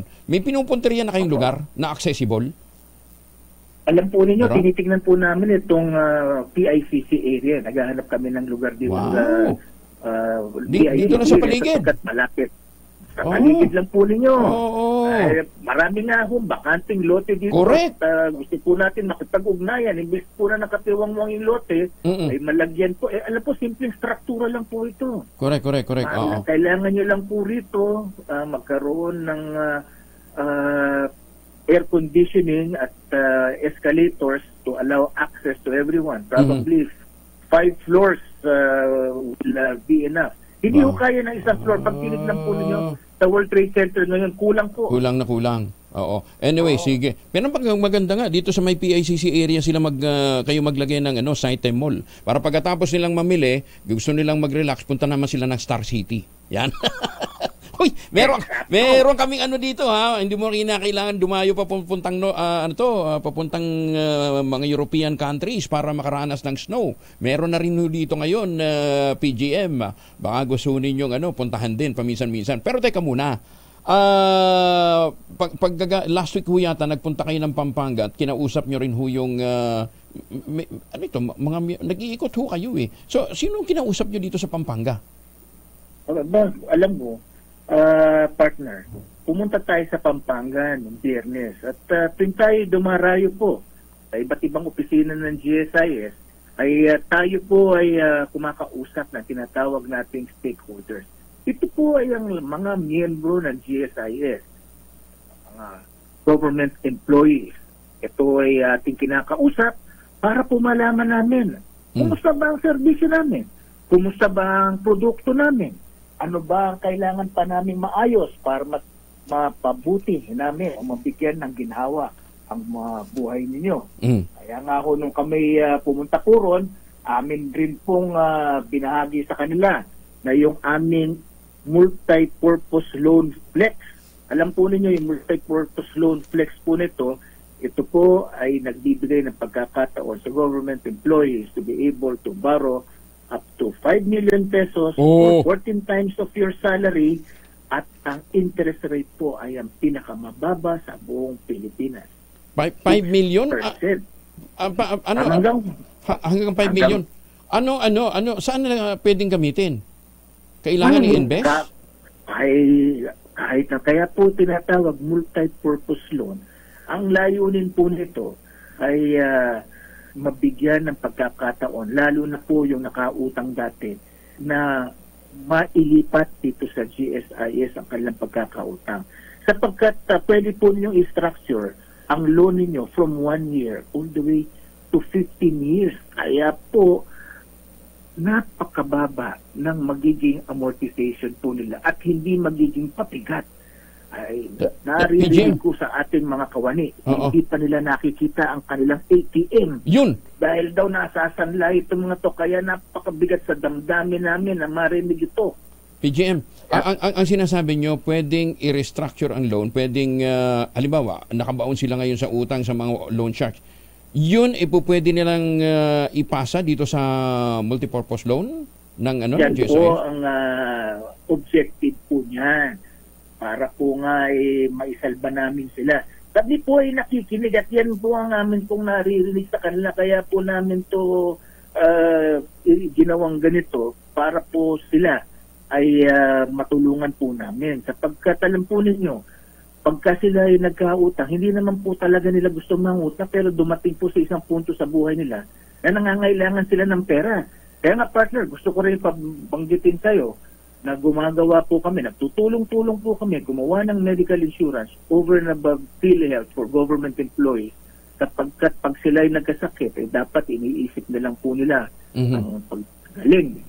Alam mo ba, partner, nagbigay rin kami ng titulo dyan sa Pampanga. Ito, pinapakita, namigay kayo ng lupa. Alam po ninyo, meron tayong licit option to buy. Meron po tayo mga properties na pwede pong mabili ng walang down payment. Meron pong listahan. Maglalagin lang po kayo sa GSIS website.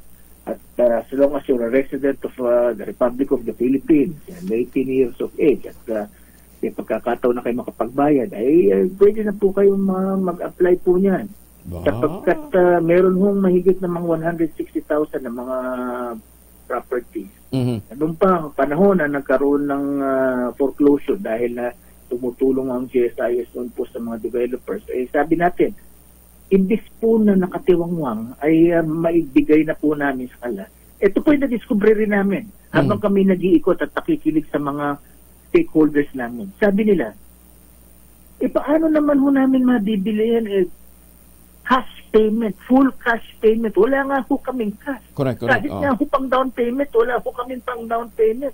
Fully paid pa in cash. Kaya wala palang nakaka-avail. Naku, teka muna. Kaya po sabi po namin, magkaroon lang kayo ng co-obligor po ninyo. Pipirma. More often than not, ipamamana mo rin sa mga anak mo yan. Kaya mga anak po niya may capacity already to pay. Kaya co-obligor. Nakukuha na. Kaya kami po yung nag-distribute ng titulo. At ginawa na rin po namin pagkakataon nito na masabihan ng mahigit sa 1,000 locators sa Clark. Teka muna, PGM. Paano daw yung mga pensyonado? Pwede ba silang mag-avail dito sa sinasabi ho ninyong mga na-foreclose sa mga properties? Open po sa lahat yan. Basta may capacity po na mabayaran po ninyo yung lease. Kasi po, yung option to buy, naroon na tuloy-tuloy na po yan. Kaya mga pensyonado, kung yung mga anak po ninyo, nagtatrabaho, teacher mo ho nga magiging co-obligor po ninyo. Punta na sa GSIS. At magkakaroon po kayo ng pagkakataon na makakuha ng sarili na ninyong matitirahan. Okay. Totoo ang sigdidad. Sige. Anyway, PGM, para doon sa mga concerns ng ating mga kababayan, doon sa mga miyembro ho at mga pensyonado ng GSIS, puntahan nyo yung website ng GSIS para makita ho ninyo yung mga link tungkol ho dito sa mga programang binabanggit ni PGM Week.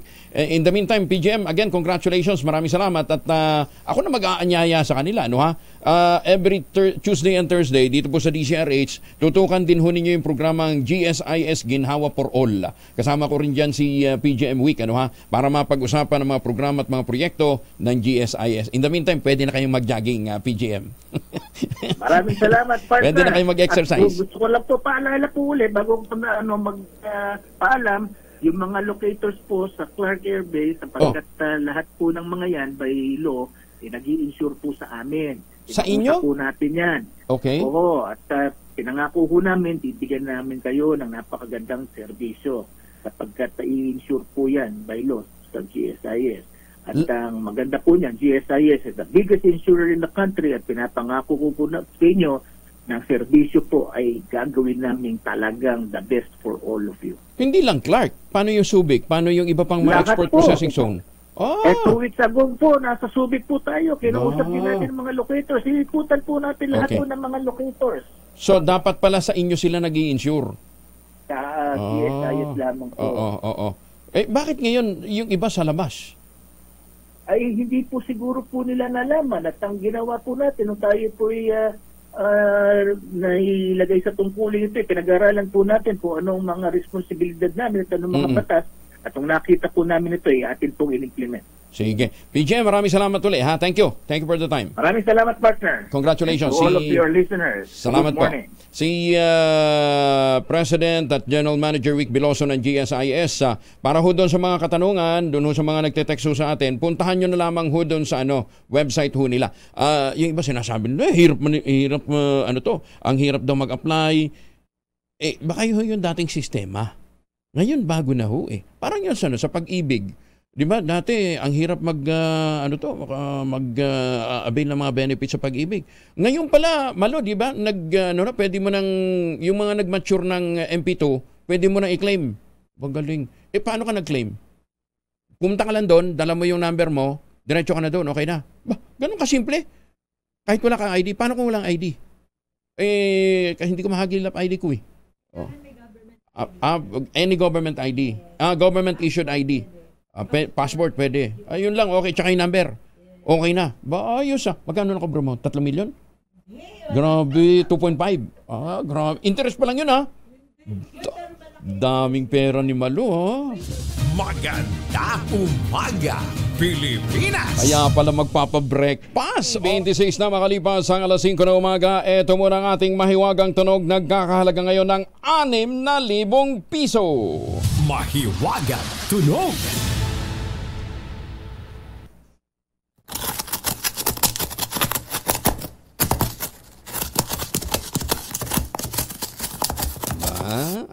Yung isang item na ginamit dyan ay imbensyon. Teka ha, may listahan ako dito ng clue natin eh. Ayan, imbensyon noong pang 1888. Katagal naman. Imbensyon noong 1888. Ayan ha. Na-imbento daw ito ng Sumerian sa Mesopotamia 5,000 years ago. Yun pong isang item na hinahanap natin sa ating mahiwagang tunog. Magandang umaga, Pilipinas! Ang inyong masagot, ipadala po ninyo sa 0919-282-6485. Sundin ang tamang format ng pagdetext, empty space, name slash, address slash, contact number slash at ang inyong sagot. Isang beses lamang po maaaring mag-text sa ating text line gamit ang inyong mobile number. Antabayanan po ninyo, mamimigay din po ng pera sa Barangay Pag-ibig, Sanayon, Quezon City. Meron pala gano'n ha? Pag-ibig, Sanayon sa Quezon City. Lakasan yung radyo at nandiyan nag-iikot na si Sherwin Alparo. Isinasapinal na ng Bureau of Internal Revenue ang planong buwisan ng mga online seller sa bansa. Sa final draw, papatawan ng 1% creditable withholding tax ang 1/2 ng gross remittances ng online platform providers. Exempted sa pagbabayad ng buwis na ito ang mga online seller na nasa 250,000 ang taunang kita o mas mababa pa. Kaya dapat talaga nakarehistro ho kayo sa DTI at saka sa barangay. Una nang hinimok ng BIR ang libo-libong mga negosyanteng sangkot sa digital transaction, irehistro ang kanilang mga operasyon sa ahensya. Ayan. Ang BIR hanap ng mabubuwisan bakit hindi mo buwisan yung mga nagpaparenta, di ba? Ang tawag doon, meron hindi amilyar, iba yun naman yun. Pag-usapan natin yan sa ibang pagkakataon. Pero congratulate muna natin ang BIR ha. Mantakin ho ninyo. Meron palang 29 ng mga empleyado ng National Investigation Division ang sinobpina ng Revenue Integrity Protection Service. 29 ho yung iniimbestigahan. Sinobpina sila dahil sa mga ito daw sangkot sa iba't ibang mga kalokohan. Kagaling. Kaya lang ang tanong ho nung iba, bakit 29 lang? Nasaan daw yun dalawang mas notorious na mga empleyado na hindi kasama doon sa mga iniimbestigahan? Itong daw dalawang ito mas bigatin, bakit daw ang tanong Commissioner Lumagi, ba't para daw may totoo daw ba itong sila malakas sa inyo kaya hindi nasama doon sa NID? Kilalang kilala daw ito ng kilalang kilala ito ng mga POGO operators. Itong dalawa doon sa 20 bukod doon sa 20 na dapat daw po ay naimbestigahan. Kaya nagtatanong ho yung mga miyembro ng National Investigation Division. Pinangungunahan po itong grupong ito ni Attorney Gilbert Espinosa. Bakit daw hindi nasama itong dalawang ito? Bagyo daw ba sila? Nagtatanong lang naman kung ito ba'y talagang bagyo, pero mukhang bagyo dahil nagpapagawa na rin daw po ng bahay itong dalawang ito, ayos.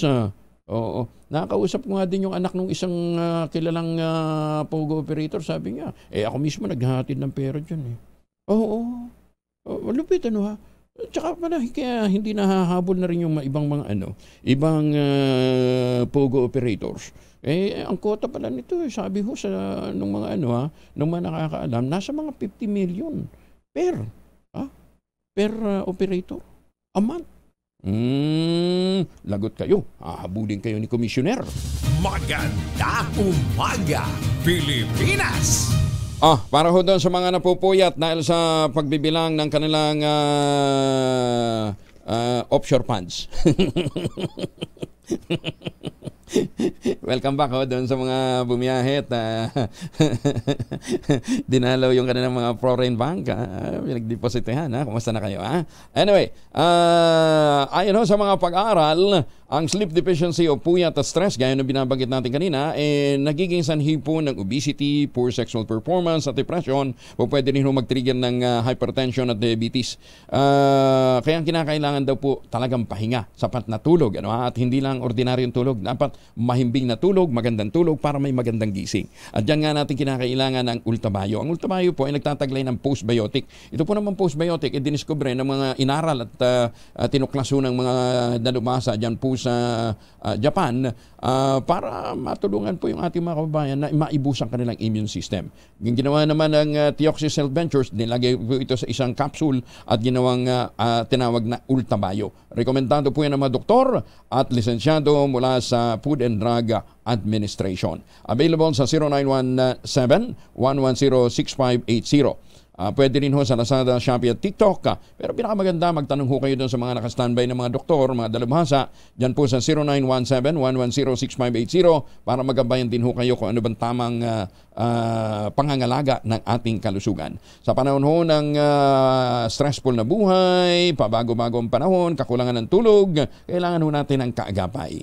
Ang kasangga po ninyo, ang Ultabayo. Available sa John's Pharmacy sa Zamboanga City at dyan po naman sa Pasmed Pharmacy sa San Pedro, Laguna. Dito po sa Metro Manila, malapit-lapit na. Maganda umaga, Pilipinas! Mamigay muna tayo ng pera. Sherwin Alparo mula po dyan sa Barangay Pag-ibig sa Nayon, Quezon City.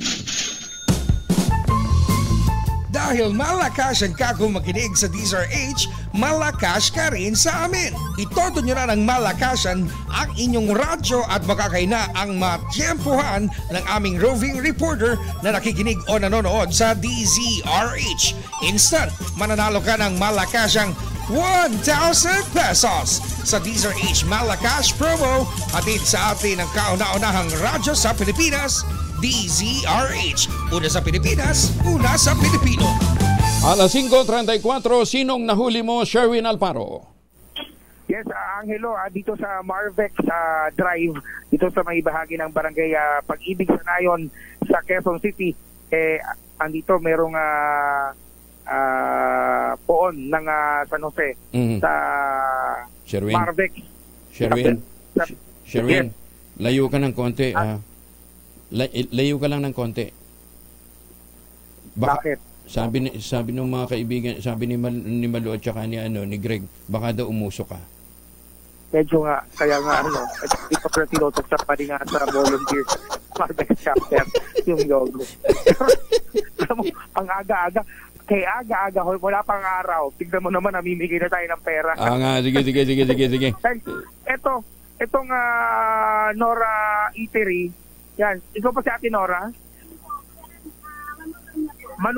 Manugang ni Nora. Ito ang anak ni Nora. Ako po. Sa'yo po yung palagi nakatutok sa Eatery? Apo. Asa yung radyo nyo? Ayun Ako, habang nagluluto, ang lakas-lakas. Wow. Naka-Bluetooth. Magaling. Naka-Bluetooth. Naka-Bluetooth siya.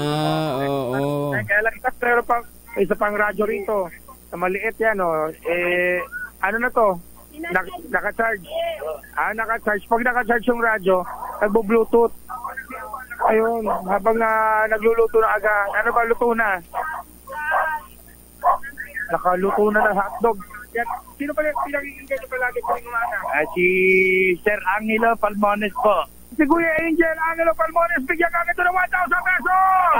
Maraming salamat! Sir Angelo Palmones, maraming salamat po sa DCRH po. Medyo mahina na yung signal ng pero dito, di pa tayo din sa kabila.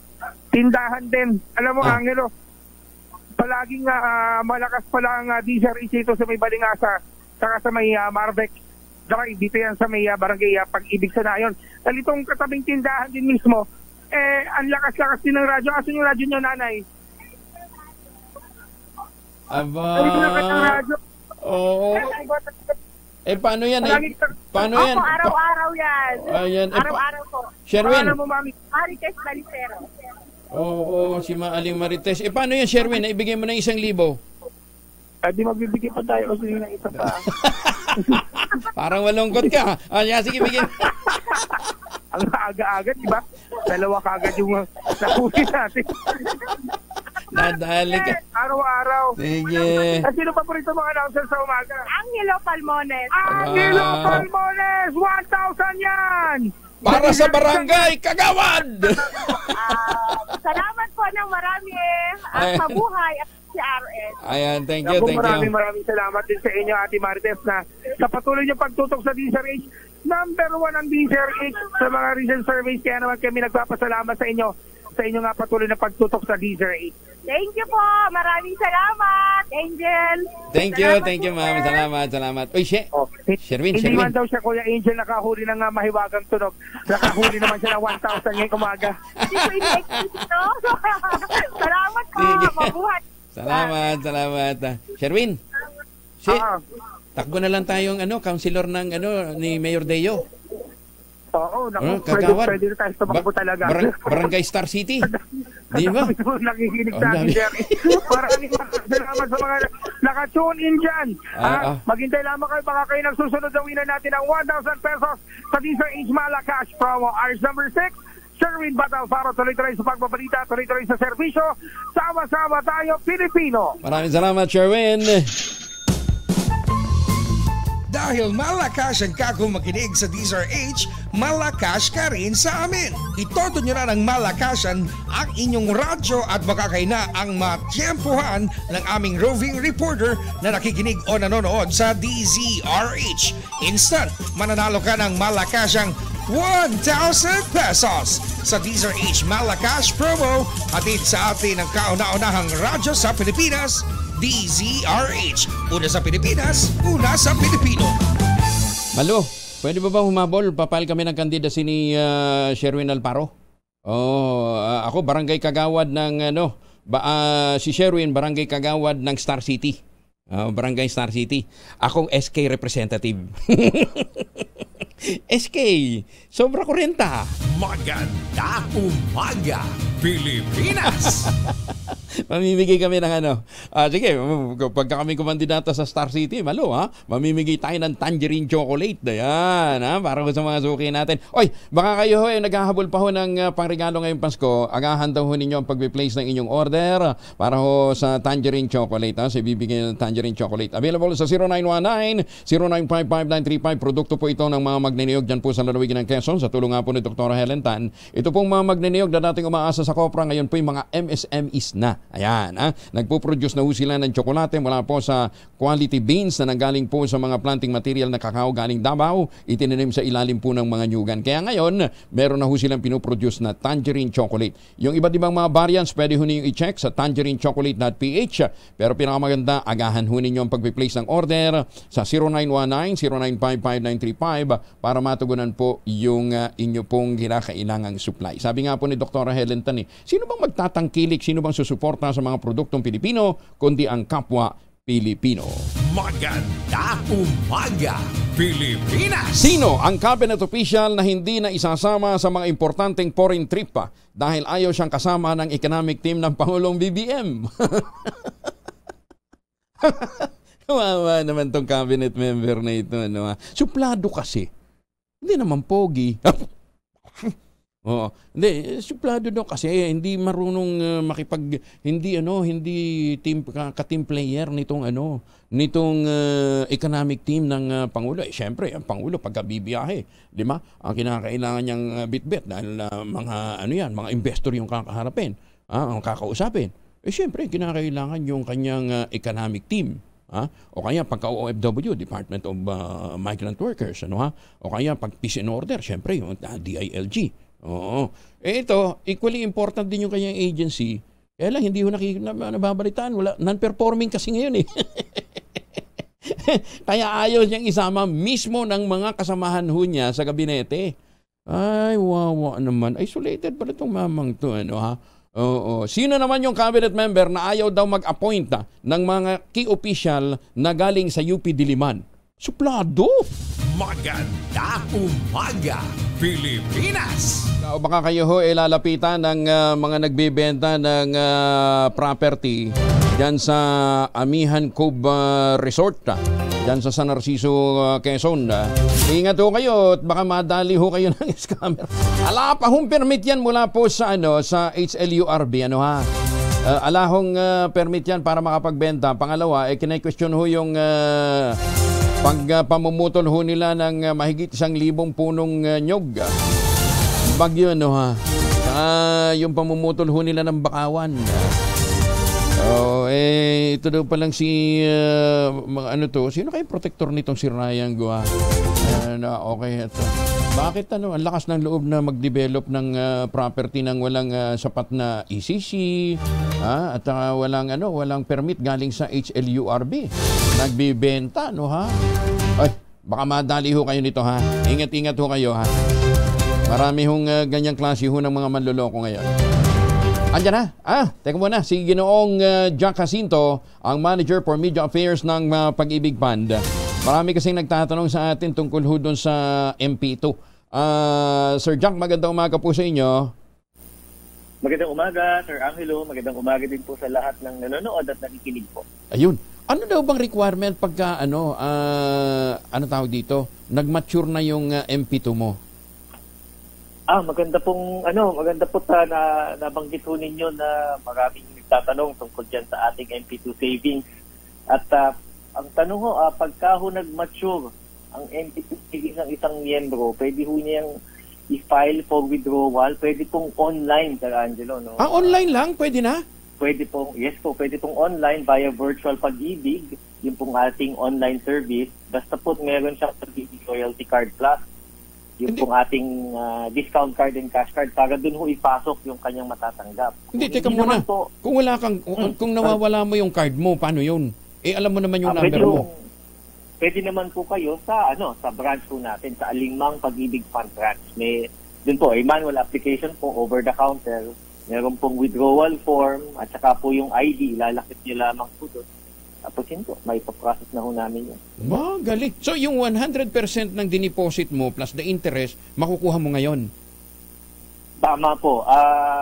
Pagka po, Sir Angelo, ang pinili po ng member natin, yung pong tinatawag na annual dividend payout, ayun, Sir Angelo, matatanggap niya yung principal. Kasi yung dividend, nakukuha na niya taon-taon . Pero dun po sa mga compounded na 5 years ang pinili na interest, ang pinili na dividend returns, ayun, tama ho kayo. Buo niyang makukuha yun. Wow. Kasama yung principal. Wow. Ano yun? Gano'n katagal naman ang bayad? Ang pagtanggap ng refund? Kaya ho namin ng 1 week ho yan. Kaya ho namin 1 week? Ng 1. Wow. Sa mga usually, itong 5 years na binabanggit natin na nag-mature na, ito yung nag-invest 5 years ago. Tama ho. Alam mo niyo, Sir Angelo, kaya marami rin po yung nagtatanong yan. Kasi ho, noong 2018, dun ho talagang dumami. Correct. Noong taong 2018 ho talaga dumama yung nag-ipon sa MP2 savings ng Pag-ibig Fund. Tuloy-tuloy na ho yan. Actually, Sir Angelo, kaya handa po kami dyan. 2018, 2019, saksakan, ang dami hong naghulog. In fact, umabot na nga po sa ngayong taon ho, umabot na sa around more than 30 billion pesos na rin. Wow! Hindi pa ho tapos ang taon. Ganun na ho kalaki. Teka muna, paano to, Sir Jack? Halimbawa, yung amount na dapat na matanggap ko, i-reinvest ko, pwede ba yun? Oo. Pwede pong i-reinvest ko yan. In fact, karamihan po ng ating mga miyembro, yun po yung ginagawa. Dahil nga po, it's a low risk po talaga yung savings program na ho ito. Saka po yung dividend earnings po, yung pong returns niya ay competitive po yung return. Very competitive. Last year 7%, di ba? Ngayon magkano? Pinipilit po nating pataasin yung ating net income, Sir Angelo, kasi diyan po nakasalala yung dividend rate natin. Kaya po sabi nga ho namin, Sir Angelo, pagka maganda ang performance ng Pag-ibig Fund, alam niyo na. Ibig sabihin, maganda po ang balik. Ayan, si Malu Cabral, pumapalakpak nga Panay pakain ng breakfast dito, ilang milyon kaya nadali nito, Teka muna, Sir Jack, kung halimbawa hindi ko maasikaso ngayon, at hindi ko nakuha yung ano ba tawag natin doon? Surrender value? Cash surrender value? Ang tawag lamang po doon ay yung MP2 savings withdrawable amount. Withdrawable MP2 savings. Kung hindi ko ma-withdraw yon, yung amount na yon plus the interest, ano mangyayari? Nandiyan lamang po yan sa amin, nakatala lang po yan sa amin. sa ating pong patakaran, pagka po hindi po na-withdraw ng member, ay may sa loob ng 2 taon. So after 5 years, umabot pa ng 2 taon, hindi niya na-withdraw. Kikita pa rin ho yung pera niya, pero under the regular savings rate. Hindi yung dividendo. Rate po ng, yung regular savings rate po ang kikita. Kumbaga kikita pa rin po, pero yung rate po ng regular savings po natin, mas maliit po ng 0.5%, pero di hamak na mas mataas pa rin sa ibang instrumento sa merkado. Nung last year ho, sa Camilo, 6.53. 6.53, di ba? O almost 7%. Oo. So ngayon, gano'n lang na magagawin namin. Online, pero not necessarily withdraw mo. Sasabihin mo lang na i-reinvest mo, okay na yon. Ay, kailangan po kunin nyo muna. Kunin talaga. Natin, kasi kailangan gumawa po kayo ng bagong account. Ganun? Siya, sige. Sa lahat ng mga may MP2, online or pumunta na kayo sa pinakamalapit na tanggapan po ng Pag-ibig Fund, ha? Oo. Maraming masayang Pasko ngayon pagka nagkataon, Jack, Opo, Sir Camilo. At pagkakataon ho namin magpasalamat sa ating mga miyembro dahil sa tiwala po nila. Sa tiwala ho ninyo, Sir Camilo, sa ni Ma'am Malu. Kaya po namamayagpag po at matatag po ang inyong pag-ibig. Ayan. Maraming salamat, Sir Jack. Tawag kami ulit. Thank you. Magandang umaga po. Si Ginoong Jack Jacinto mula po sa Media Affairs Department ng Pag-ibig Fund. Galing. Si Val Gonzales kaya, magkano kayo madadali nito sa MP2 niya?